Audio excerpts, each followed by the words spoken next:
Weekend వచ్చేసింది. అందరం ఇంట్లో ఉండి ఎంజాయ్ చేయాలి అంటే ఈవినింగ్ టైంలో ఏదో ఒక మంచి రెసిపీ అనేది ఉండాలి కదా!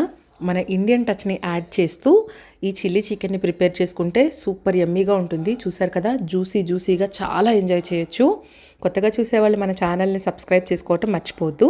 క్లీన్ చేసుకున్న చికెన్‌లో కార్న్ ఫ్లోర్, మైదా, గార్లిక్ పౌడర్, కొంచెం జింజర్ పౌడర్, కారము, మిరియాల పౌడర్, ఉప్పు, అలాగే ఒక్క ఎగ్ ఇవన్నీ కలిపేసి హీట్ అయిన ఆయిల్‌లోని మంచిగా గోల్డెన్ బ్రౌన్ వచ్చే వరకు ఫ్రై చేసుకోవాలి చికెన్ పీసెస్ని. నేను ఆల్మోస్ట్ బోన్లెస్ పీసెస్ని యూస్ చేశాను. ఇప్పుడు సాస్ కోసము కొంచెం ఆయిల్లో ఎండుమిరపకాయలు, ఎక్కువ కరివేపాకు వేసుకోండి.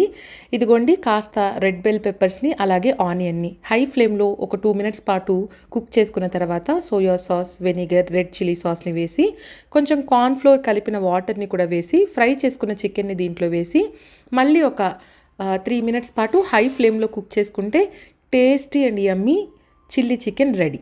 ట్రై చేయండి.